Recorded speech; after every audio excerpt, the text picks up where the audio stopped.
Hello world.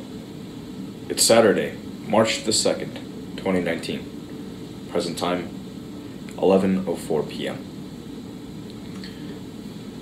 Sorry I didn't show up yesterday. I just wound up socializing. In fact, today I didn't do much either. Outside of just... Well, let's start that over again. 1. Sorry I didn't show up yesterday.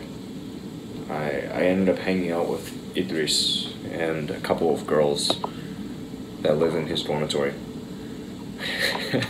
And I won't name specifics on what happened, but it was a pretty fun night. I wound up sleeping, I think, sometime past 4 this morning. Today I spent the first couple of hours after waking just... after making myself semi-presentable, I went and I had lunch, and I received a call from, I want to say, yeah, no. I had lunch, I chatted in the afternoon with my father from the craft beer cellar here. It's a bar in town that sells craft beers by the bottle. It serves beers as well. So I went over there because my company has a private room set up there just for employees to go and hang out in between festival movie showings. That True False Film Festival is going on right now. So I went because I wanted to drink beer and do some reading. And I drank beer and I did the reading that I had to do. It was a Harvard Business School case study on Wells Fargo. I need to put some time into a slideshow too, but I'll get around to it.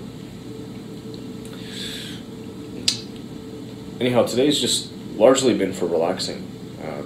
The beer, came back over here, had dinner, and I just spent the past while relaxing in my room.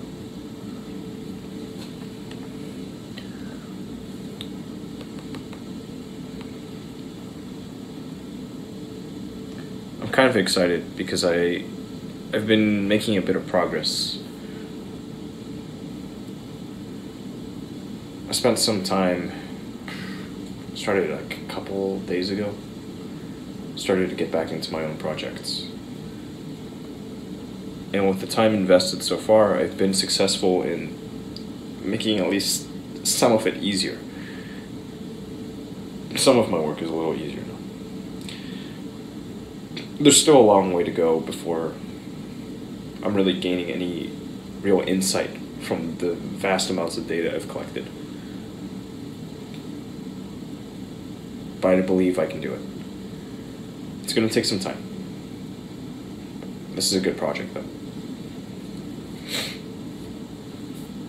Anyhow, I don't want to stay here too long tonight. In fact, right before starting this, I received a call from Idris. He told me he just got up. So I figured I would do this reading, bring my laptop, and have some tea, hang out a bit. Try to figure out what to do next. There's a lot more data to be had.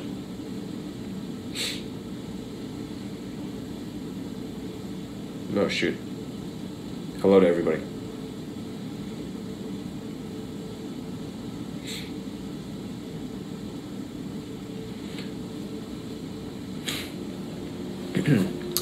Yes, let me get this together. I'm coming in a little half-cocked today. Usually I've got all this stuff ready to go, ready to fire off commands, but not today, not now. So,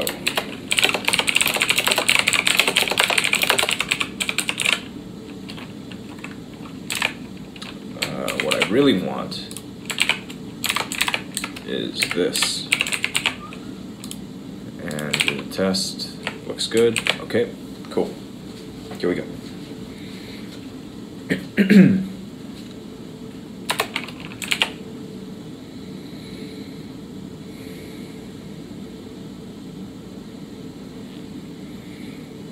Lost and Founder by Rand Fishkin. Lost and Founder from 2018 is a hands-on guide to getting your startup off the ground. Written by the founder of a company that's already made it and packed with cheat codes and hacks, this is the ultimate insider's playbook of strategies and tactics for struggling founders and would-be innovators. Who should read this? Aspiring startup founders, entrepreneurs looking for insider tips, and anyone fascinated by the world of business. Who wrote the book? Rand Fishkin is the founder and marketing technology startup Moz.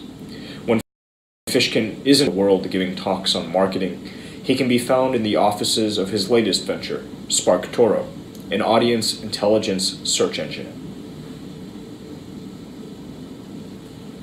What's in it for me? A fascinating field guide to founding your startup. The last couple of decades have seen a massive shakeup of the business world. Established big players have had the ground cut from under their feet by upstart disruptors playing by an entirely different rulebook. Today's most successful businesses aren't like yesterday's. The corporation with massive overheads and strict hierarchies looks increasingly outdated.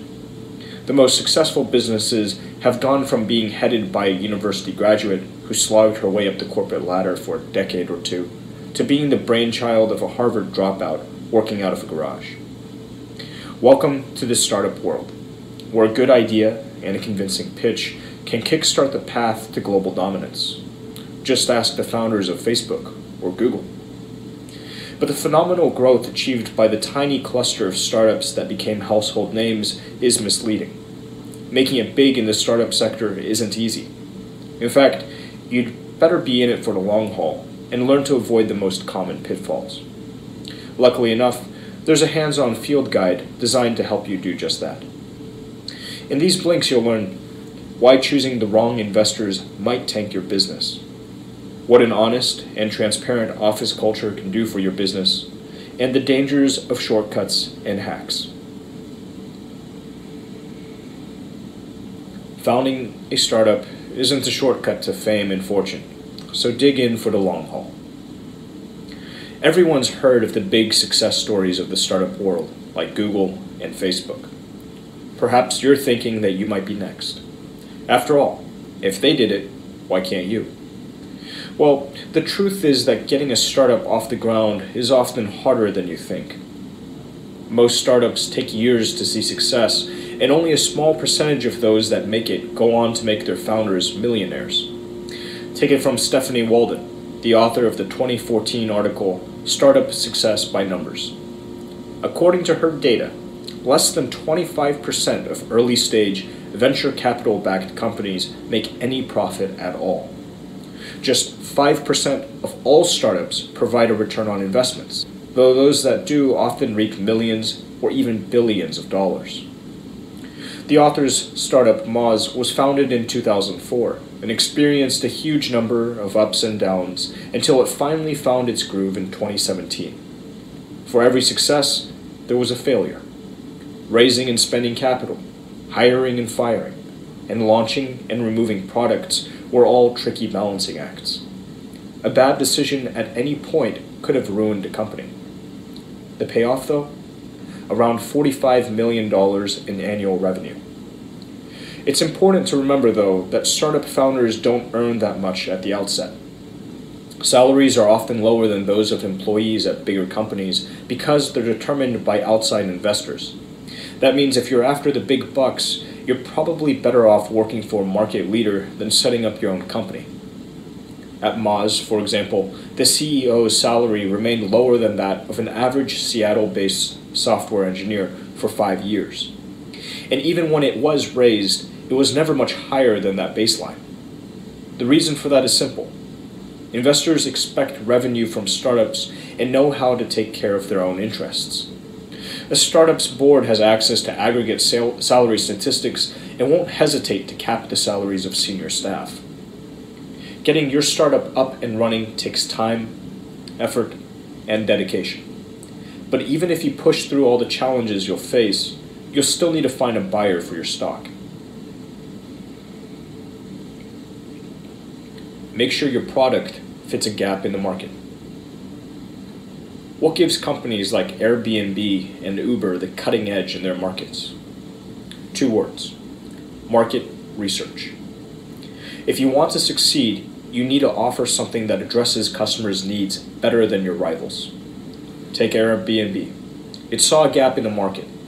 Lots of people wanted to book vacation home rentals online, but there wasn't a simple, user-friendly service out there. Consumers were forced to rely on websites like Craigslist, which lacked all sorts of useful features. It was the perfect niche for a rental specialist to move into. The good news is that there are tons of similar opportunities out there waiting to be discovered. So, how do you go about finding them? Well, a good place to start is to take a leaf out of Airbnb's book. Like lots of other successful startups, the company focused its energies on improving something that already existed. To do that, it emphasized its unique selling point, that its service was both easier and more enjoyable to use for customers. But identifying these sorts of gaps in the market takes time and humility. You have to put the hours in and conduct thorough research. It's also important to admit mistakes. Your service won't be perfect from the get-go. Accept that and focus on working toward the perfect user experience.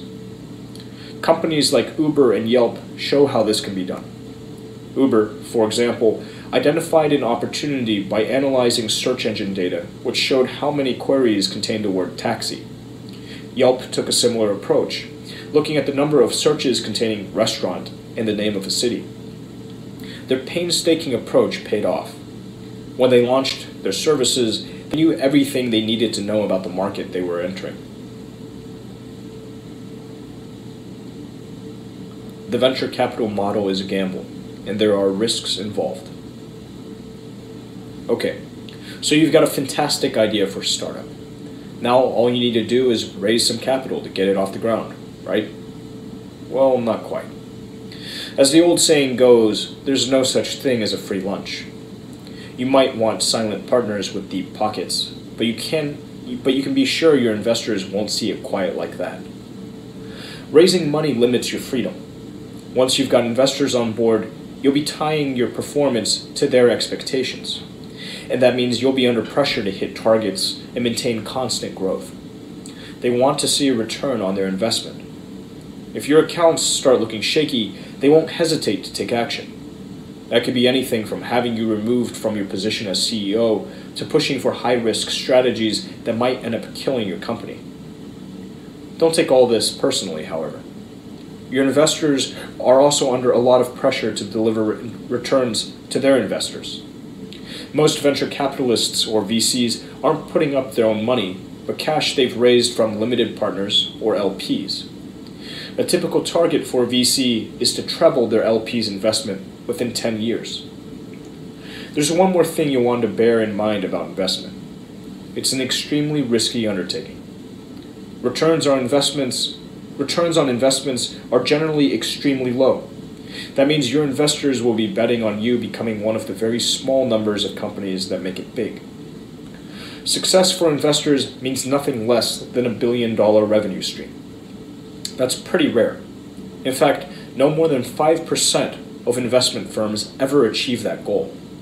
When they do, it's because they've spread their bets and have a portfolio containing dozens or even hundreds of investments. Failure is simply part and parcel of investing. 5 out of 10 companies that investors put their money into will fail, while 3 out of that 10 will yield only minimal returns. The figures for startups are just as daunting. According to data gathered by the National Venture Capital Association in 2015, between 30 and 40% of well-established startups go bust and fail to return any revenue to investors. That means a solid plan to get your company into that 5% of successful firms is in order if you're receiving VC funding. Be transparent to avoid mistrust in your company. Running a startup is tough. So what should you do when problems arise? Lots of founders are tempted to hide the truth in an attempt to protect their team and customers, but that's often a risky call. A lack of openness doesn't just put your relationships in jeopardy, it can also undermine your company's growth and revenue. That means it's important to confront problems head on. If a member of your team isn't performing well, try to find a solution like additional mentoring rather than ignoring the issue. It's also a good idea to be forthright about financial difficulties. After all, everyone at the company wants to avoid layoffs. Telling your team that things are tough will also encourage them to go the extra mile and hit those important targets. Leaving them in the dark, on the other hand, will likely breed resentment. Exactly what you don't need when you're in a jam. Openness, especially about weaknesses and setbacks, is also key to in encouraging them to put their best foot forward. Remember, people like a challenge and are much more willing to help you out if you're honest with them. And trust is a two-way street. The more you trust your team, the more they'll trust you. This is great for your reputation as a CEO in difficult situations such as layoffs. In those moments, both your credibility and that of the company as a whole will be on the line. Honesty is the only way you'll be able to keep everyone on your side. Despite that, an incredible 9 out of 10 managers don't share information about imminent layoffs with those affected. That's a mistake you'll want to avoid. The same policy goes for customers. Bad news has a tendency of getting out even if you try to keep it under wraps, so you may as well be open. At the author's startup, that's company policy. Everyone on the board of executives is asked to write emails and lead conversations as if they were going to be leaked to the public. That creates an atmosphere in which even failures can be openly discussed, and employees don't feel like they're being kept in the dark. Transparency can't just be a tactic, though. It has to be a core value that's consistently followed. Take stock of your strengths and weaknesses to better understand your company's dynamics. Does your mood affect your work? If yes, ask yourself another question. How much would it affect your performance as a CEO of a startup completely reliant on its leadership? Perhaps you've answered no. It's still a valuable exercise since it's these kinds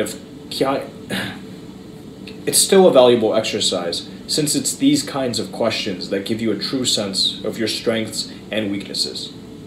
And that makes running your company smoothly much easier. When you're aware of problems, it's much easier to start fixing them. Knowing that your company isn't particularly strong on networking, for instance, means you'll know that you need to concentrate on that area to boost your chances of hiring the right people. That's vital because knowledge gaps are an incalculable obstacle to growth. After all, how can you get the best possible product out there if you don't have the know-how to make it? So here's the solution. Surround yourself with people who have expertise in the areas in which you need to get things done. But your job isn't done once you've decided who to hire. If you want your team to perform at its highest level, you also need to ensure its members' psychological well-being. That means ditching old-fashioned common-sense ideas of leadership. Displaying vulnerability, for example, is a much more effective way of creating a productive workplace than stereotypical authoritarianism. Sharing feelings, expressing concerns, and talking about fear of judgment have been proven to give teams a boost. Project Aristotle, a research project run by Google since 2012, showed that empathy is the most consistent predictor of a team's success. So being aware of your weaknesses won't just help you make the right decisions when it comes to hiring. It will also make your employees much happier and more productive.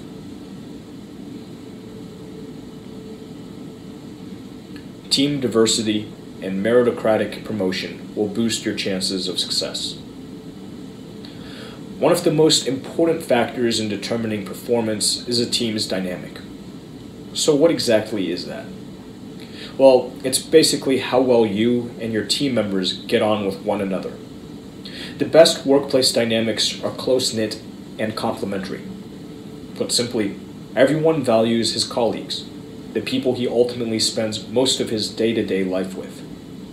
But a great team dynamic isn't down to chance. It can be encouraged and cultivated. One of the best ways of doing that is to assemble a diverse team.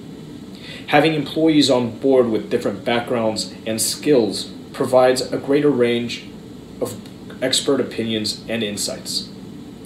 Take Moz. When one of the company's workers was pregnant, the people there realized just how bad the office was at catering to certain needs. There just weren't many private or comfortable spaces. That led to a rethink. Moz upgraded its facilities with a view to accommodating all employee needs. The result? A much happier workforce. Racial diversity has also been shown to boost performance. According to a 2015 study conducted by McKinsey & Company, racially diverse teams financially outperform non-diverse teams by a margin of 35%. This finding also applies to gender diversity, with diverse teams beating their non-diverse counterparts by a 15% margin. That's hardly surprising. Customers are diverse. If your team reflects that, you're much more likely to create products, services, and marketing strategies that speak to them. So it pays to consider the user experiences of all sorts of people. Small details like color, layout, font, and word choice make a difference if you're dyslexic or colorblind. The second part of creating a strong team dynamic is a meritocratic promotion process. That's all about providing clear paths to more senior positions in order to keep your team motivated and reduce frustration. The key here is to allow employees to take on more responsibility without necessarily becoming a manager. The truth is, not everyone is cut out for managerial positions. In fact, lots of people don't want to be managers. But in many companies, that's still the only viable route to promotion. So why not implement a dual-track career path that allows people to evolve and grow without taking on managerial tasks? That's as simple as creating new roles like product owner or engineering architect and offering the same benefits and salary as a manager would receive. Growth hacks and minimum viable products often do more harm than good. Every company wants to grow. So what could be better than a growth hack? Not so fast.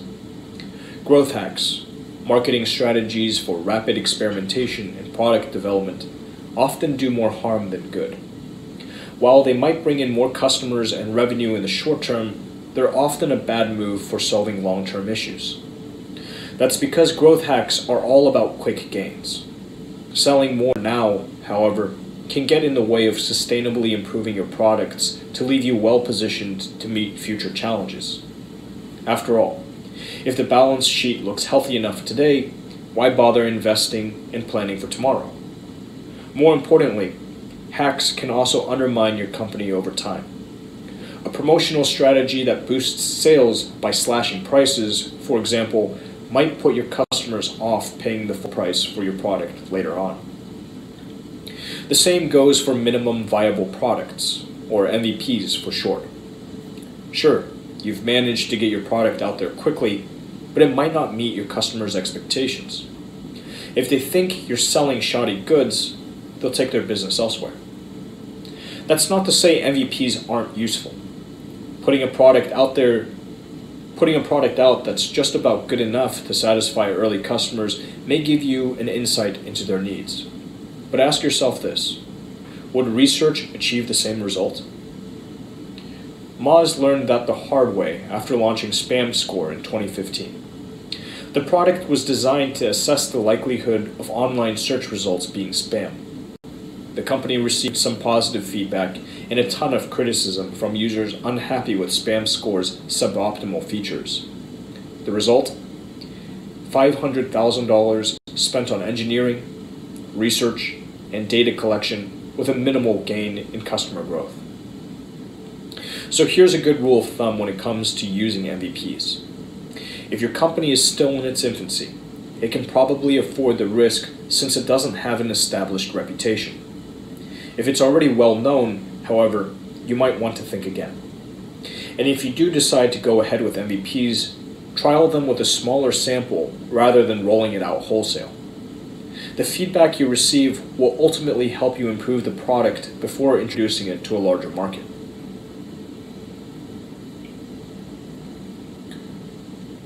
Make sure you're taking care of your existing customers before trying to grow your company. Growth can become an obsession. It's all too easy to become overly focused on that next round of funding that will give your company its next growth spurt. That's understandable, of course, but it can get in the way of other priorities, like taking care of your existing customers and products. After all, if you're growing in one area while shrinking in another, you're not really growing at all. Customer retention is the foundation of your company. If you spend all your time and energy on customers, you risk losing the ones you already have. The result cycle. As you lose your existing base, you devote ever more energy into attracting new customers, who you may eventually lose. The sustainable alternative is to free up time for your team to resolve issues affecting your current clients. Nothing keeps customers happier than the sense that you're taking care of them. That's often as simple as explaining your product's features over the phone or via email and answering their questions quickly and efficiently. That's an ethos you should also apply to your product palette. Companies offering just one product are often more successful, but that doesn't mean you can't make multiple products. The key is to focus on establishing one product before moving on to the next. Take Google. For the first decade of its existence, it was simply a search engine. Once it had cracked that market, it expanded its operations. The reason that's so important is simple. Users remember bad experiences. If they're unhappy with one product, they're unlikely to try others produced by the same company. Even worse, they usually also tell their friends and families to avoid that brand. Putting fewer but better products out there heads off the danger of establishing a poor reputation among potential customers. So start by making one great product that users love and will pay for, and then scale up. Final summary. The key message in these blinks. The key message in this book. Don't let the hype about superstar startups lead you down the garden path. There isn't a shortcut to fame and fortune. Getting your company off the ground will be hard work, so you'll need to ready yourself for the long haul. If you want to make it, you'll have to foster transparency and honesty. You should also assess your strengths and weaknesses and carefully consider your funding options. Do that, however, and you'll be well on your way to success. Actionable advice. Consider your funding options carefully. Venture capital isn't the only way of funding your company. In fact, its downsides might outweigh its advantages in your particular situation. So rather than jumping on the first offer that comes your way, take some time to carefully consider your options. From micro VC to bootstrap, angel investment and crowdfunding, there are plenty of funding models out there to pick and choose from. Suggested further reading. The Founder's Dilemmas by Noah Wasserman. The Founder's Dilemmas from 2013 reveals exactly what it takes to become the founder of a startup company. Drawn from the author's research and case studies, this step-by-step guide will help you navigate the rough waters of your company's early stages.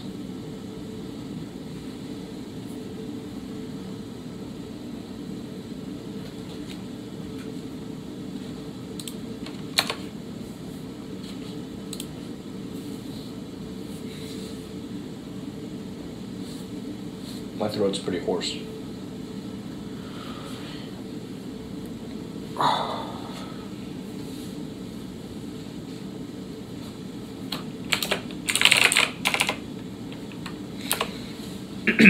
Today I'm going to try a thing. I don't know if it's going to work, but it will give me something to play around with. I'm getting a little frustrated by some of the tasks that I engage in routinely. And like in some cases I've had this same hurdle and I've been looking at it for the longest time. And I've said it before, I'm slow. I'm slow.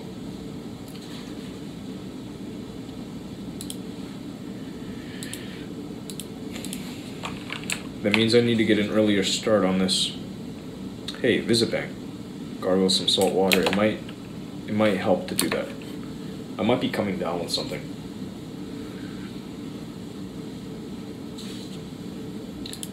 So it's this is definitely a good idea.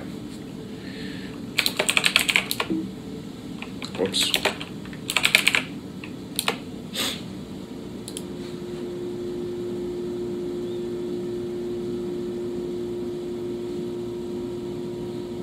Something's really up with my computer. I think I've got too much stuff open again, as is tradition.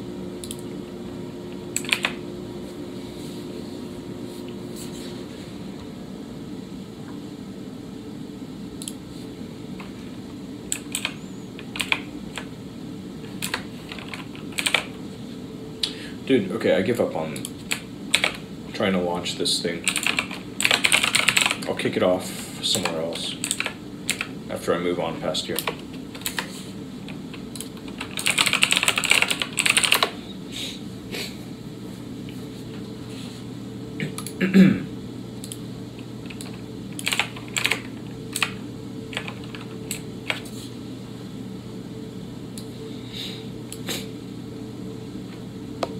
Right.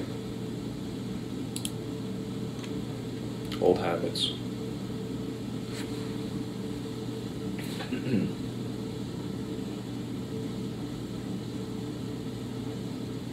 Yeah, the computer's choking right now. Fuck, man. The other day I was toying around with one of these phones. Where's my other one? Ah, there it is. I was toying around with one. Fuck, this one ran out of battery. I haven't charged it in too long. Okay, the trouble with having three is I guess sometimes I forget to charge them. I was toying around with it, and I was shocked to find I had something like 500 browser tabs open in Safari. That's across all of my iOS devices. So some of these tabs were first opened like a year ago, maybe even further back, and they've just been open. In some cases, I picked up what I needed from there and I moved on. In others, it was kind of like this ongoing thing. You know, you got to look at this thing.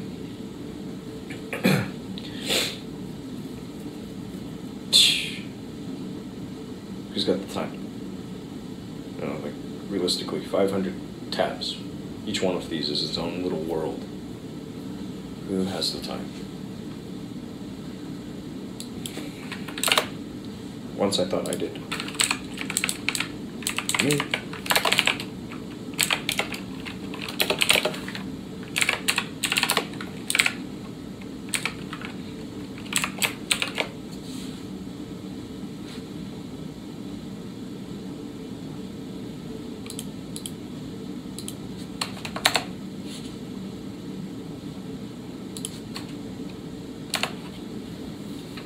Wow, something is really, really wrong with this. I'm just going to accept it for what it is right now. This is the strangest... Wow, what? No internet connection. Is my shit broken? No. Maybe it's just the laptop that's acting up. I mean, this is still going. According to... Whoa.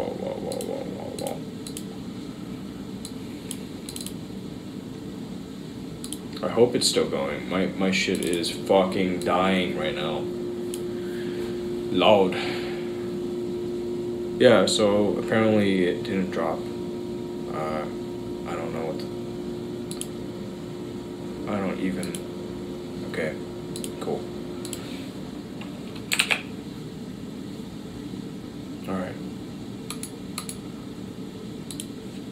Take it easy, baby. You got this. Everything is gonna be okay.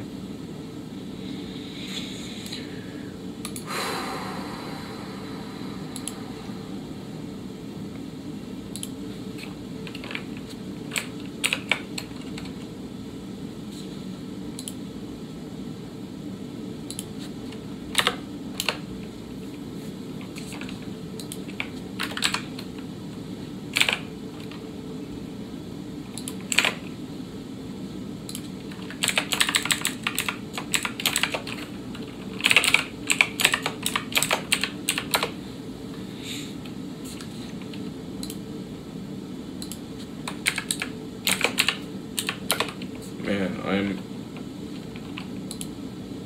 struggling here.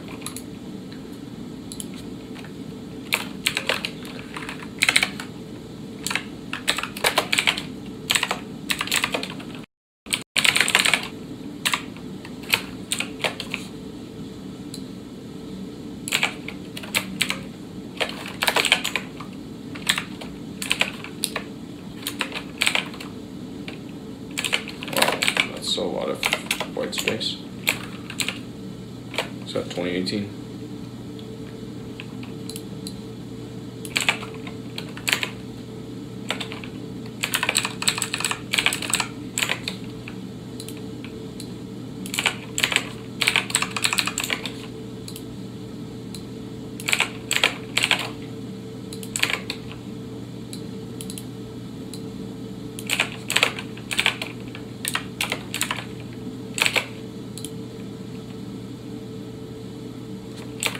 I think I got everything I needed. Let me double check. Nope.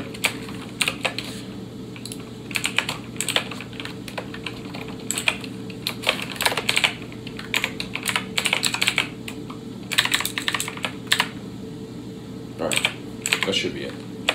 Nope. Still fucked up.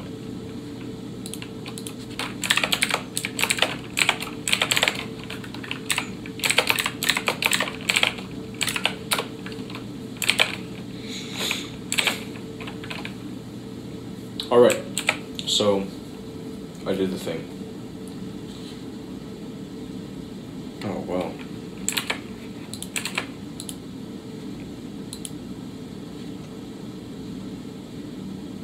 Yeah, I don't even... Okay, let me be doubly sure here. Yeah, okay. Alright, I did that yesterday.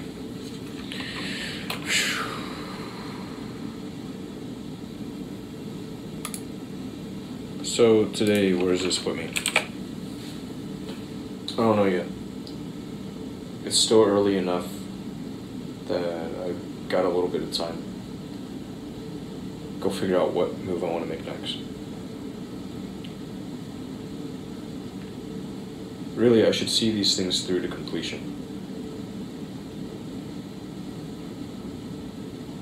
But at the same time, I just want to kind of, like, I still need time to come to grips with just how big the problem is. Still in a really early stage.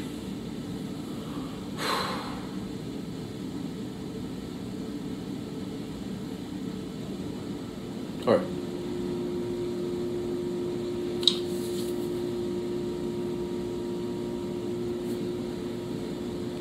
For now, let me move along.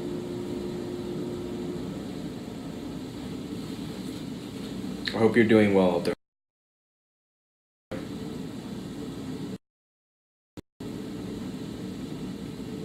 Till next time.